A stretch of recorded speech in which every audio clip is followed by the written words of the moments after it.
Assalamualaikum warahmatullahi wabarakatuh. Boleh ucapkan kepada semua anak-anak. InsyaAllah kelas kita pada hari ini ialah subjek sirah. Sirah tahun 6. Dan insyaAllah kelas sirah antum pada tahun ini, Muallim yang akan ajar. Okey, insyaAllah Muallim rasa anak-anak pernah kenal Muallim Muhammad Nazir bin Rosmira. Okey, insyaAllah kita akan mulakan kelas kita pada pagi ini dengan Ummul Kitab Al-Fatihah dan bacaan doa. A'udzu billahi minasyaitonir rajim. Bismillahirrahmanirrahim. اللهم صل على سيدنا محمد في الأولين والآخرين. اللهم افتح علينا حكمتك وانشر علينا من خزائن رحمتك يا أرحم الراحمين. رب اشرح لي صدري ويسر لي أمري واحلل عقدة من لساني يفقه قولي. وصلى الله على سيدنا محمد وعلى آله وصحبه وسلم والحمد لله رب العالمين. Amin ya rabbal alamin. Okey, untuk pelajaran sirah kita pada tahun ini, kita akan menggunakan 3 buah buku. Yang pertamanya ialah buku teks sirah tahun 6, buku aktiviti sirah tahun 6, sirah Rasulullah sallallahu alaihi wasallam, dan yang seterusnya ialah buku tulis single line. Buku tulis single line untuk antum tuliskan latihan dan nota terutamanya. Okey. Okey, apa yang antum akan belajar pada pagi ini ialah tokoh Islam Al-Khulafa Ar-Rashidin, iaitu pelajaran 1. Okey. Setelah kewafatan Rasulullah SAW pada tahun ke-11 Hijrah, tidak ada rasul lain yang menggantikan Rasulullah SAW kerana Rasulullah SAW adalah khatamul anbiya, iaitu penutup bagi para nabi, iaitu nabi yang terakhir. Okey. Kemudian kita pun tahu bahawa Rasulullah SAW adalah pemimpin bagi kerajaan di Madinah. Jadi selepas kewafatan Rasulullah, siapa yang menggantikan baginda untuk meneruskan dakwah Islam, untuk menjalankan pentadbiran secara Islam? Okey, siapa dia? Pentadbiran Islam selepas kewafatan Rasulullah SAW telah diteruskan oleh Khulafa Ar-Rashidin kerana kedudukan dan taraf khalifah dari segi pentadbiran kerajaan adalah seakan-akan ataupun paling hampir seperti pemerintahan Rasulullah SAW. Kita terdapat 4 orang Khalifah Ar-Rashidin yang kita perlu tahu. Okey. Terdapat 4 orang Khulafa Ar-Rashidin yang memerintah negara Islam dan semuanya berpusat di kota Madinah. Semuanya keempat-empat khalifah ini berpusat di kota Madinah. Khalifah tersebut kita boleh lihat seperti dalam slide. Yang pertamanya ialah Khalifah Sayyidina Abu Bakar As-Siddiq radhiyallahu anhu, yang telah mentadbir negara Islam, iaitu yang mentadbir Madinah selama 2 tahun, iaitu dari 632 hingga 634 Masihi. Okey, ini adalah khalifah pertama yang menggantikan baginda sallallahu alaihi wasallam setelah kewafatan Rasulullah sallallahu alaihi wasallam. Kenapa Sayyidina Abu Bakar ni dipilih menjadi yang pertama menggantikan Rasulullah?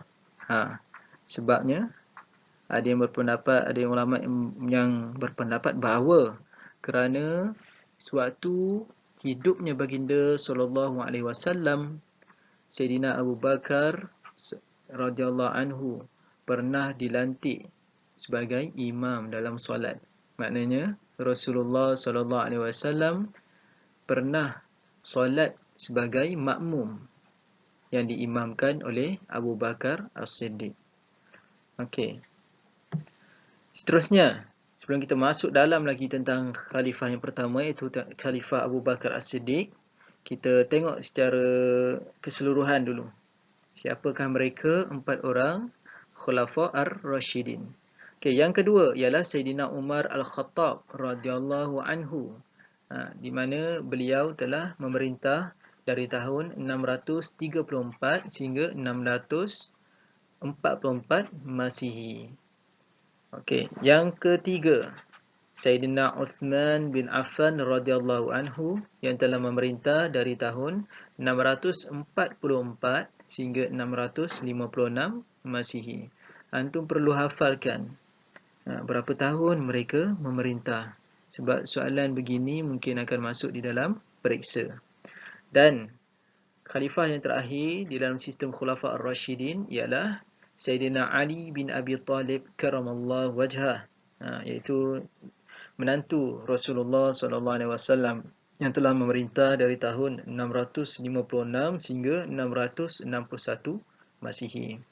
Jadi kalau antum lihat khalifah-khalifah ini telah dikenali dan antum pun telah tahu, namanya ialah Khulafa Ar-Rashidin. Mereka telah memerintah kerajaan Islam dianggarkan selama 29 tahun. 29 tahun adalah total untuk pemerintahan keempat-empat khalifah ini, iaitu bermula daripada 632 Masihi sehinggalah 661 Masihi. Okey, jadi kita akan ambil sedikit ilmu ataupun input.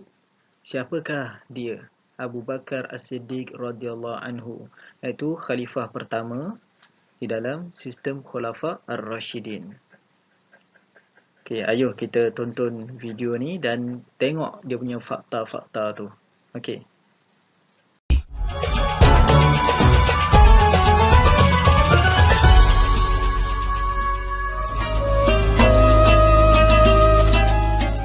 Pemirsa, dalam perjuangan dakwahnya, Rasulullah SAW memiliki banyak sahabat setia yang melindungi beliau. Namun tahukah Anda, hanya ada satu sahabat setia yang kedudukannya lebih tinggi dibanding yang lain? Ya, dialah Abu Bakar. Bahkan, karena begitu istimewanya sosok Abu Bakar, Rasulullah SAW menyebut Abu Bakar sebagai Khalil, kekasih teman setianya.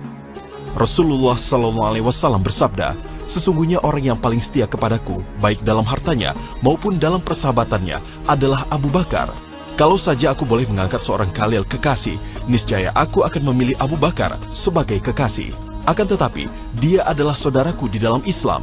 Sungguh, tidak akan diciptakan pada masjid ini sebuah pintu kecil pun, kecuali hal itu memang milik Abu Bakar." Hadis riwayat Muslim. Ya, sosok Abu Bakar As-Siddiq memang memiliki banyak keistimewaan yang menjadi teladan bagi umat muslim lainnya. Dan berikut kisah keistimewaannya untuk Anda. Keistimewaannya yang pertama adalah pengorbanan yang sangat besar terhadap perjuangan Islam. Pemirsa Mozaik Islam, Abu Bakar As-Siddiq adalah salah satu sahabat Rasulullah yang termasuk ke dalam golongan orang dewasa pertama yang masuk Islam. Di saat penduduk Mekah menghina dan mencibir Rasulullah SAW karena menyebarkan ajaran Islam, Abu Bakar justru mempercayai Rasulullah dan beriman kepada Allah Subhanahu wa Ta'ala. Dikisahkan, banyak orang yang mencibir kisah Rasulullah melakukan perjalanan Isra Mi'raj, bahkan sebagian menjadi murtad karena tidak percaya atas kabar ini. Orang-orang ini kemudian bertanya kepada Abu Bakar radhiyallahu anhu. Mereka bertanya, "Apa pendapatmu tentang sahabatmu yang mengaku bahwa diisyaratkan malam tadi ke Baitul Maqdis?" Dia, Abu Bakar, menjawab, "Jika ia mengatakan itu, maka sungguh ia telah jujur." Mereka berkata, "Apakah engkau membenarkannya bahwasanya dia pergi malam tadi ke Baitul Maqdis dan sudah pulang sebelum subuh?" Dia, Abu Bakar, menjawab, "Ya, sungguh aku membenarkannya, bahkan yang lebih jauh dari itu." Hadis riwayat Al-Hakim. Kepercayaan dan keyakinan Abu Bakar yang begitu besar terhadap Rasulullah inilah yang membuat Abu Bakar mendapat julukan As-Siddiq, yang berarti seseorang yang membenarkan kabar yang dibawa oleh Rasulullah SAW.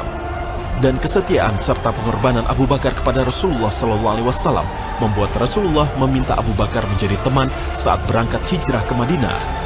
Dalam perjalanannya, keduanya harus bersembunyi di gua untuk menghindari kejaran kaum kafir Quraisy. Allah Subhanahu wa Ta'ala mengabadikan kisah ini di dalam Al-Quran.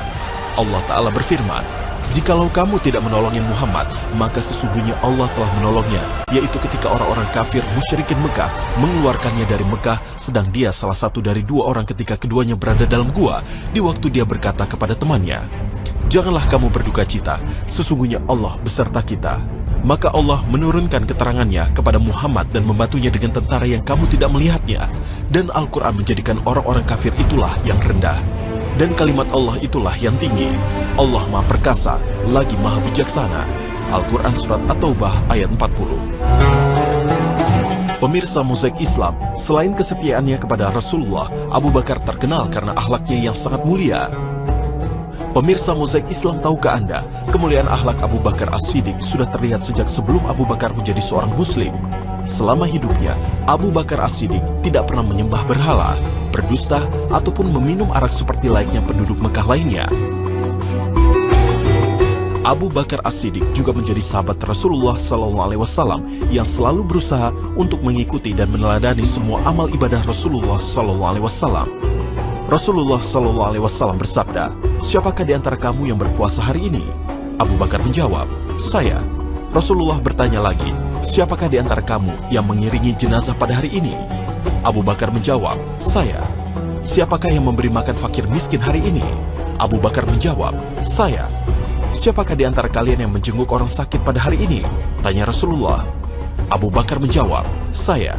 Kemudian Rasulullah SAW berkata, "Tidaklah terkumpul perkara tersebut pada seorang hamba kecuali masuk surga." Hadis riwayat Muslim.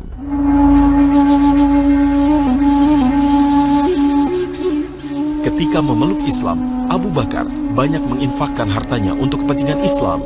Ia membebaskan banyak budak yang memeluk Islam dengan harga tinggi.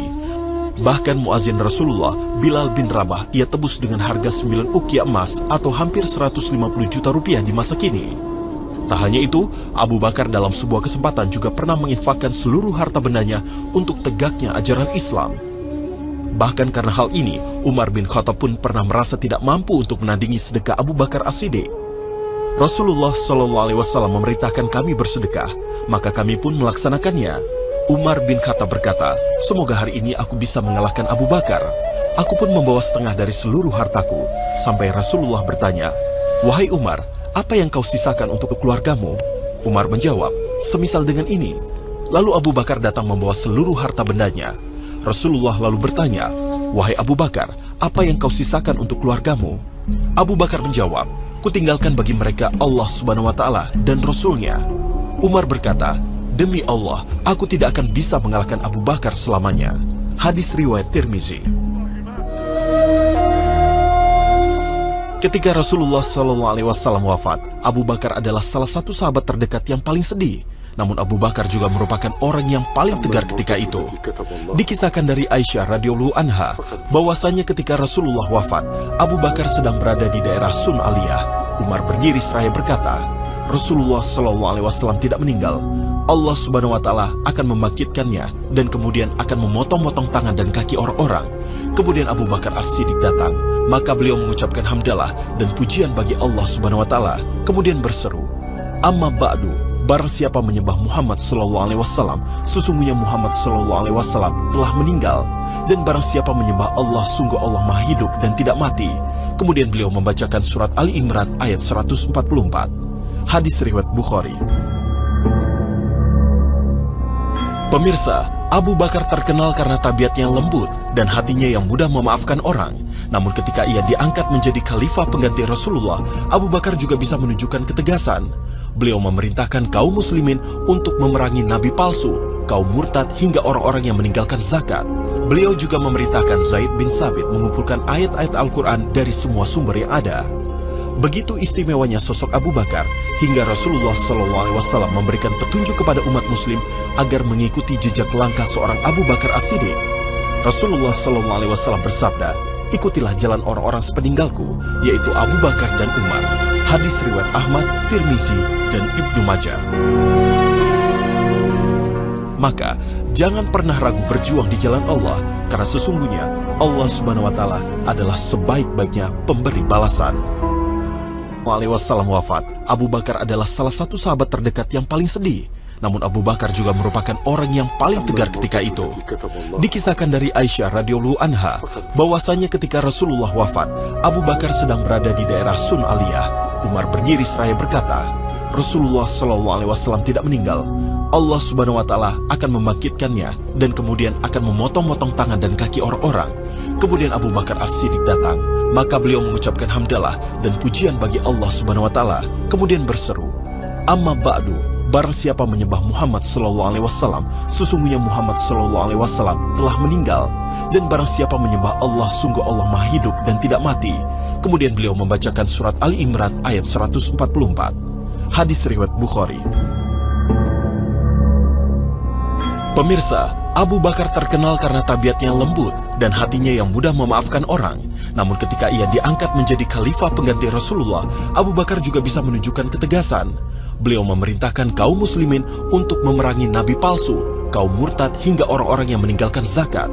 Beliau juga memerintahkan Zaid bin Sabit mengumpulkan ayat-ayat Al-Quran dari semua sumber yang ada. Begitu istimewanya sosok Abu Bakar, hingga Rasulullah SAW memberikan petunjuk kepada umat muslim agar mengikuti jejak langkah seorang Abu Bakar As-Siddiq. Rasulullah SAW bersabda, "Ikutilah jalan orang-orang sepeninggalku, yaitu Abu Bakar dan Umar." Hadis riwayat Ahmad, Tirmizi, dan Ibnu Majah. Maka, jangan pernah ragu berjuang di jalan Allah, karena sesungguhnya Allah Subhanahu wa Ta'ala adalah sebaik-baiknya pemberi balasan.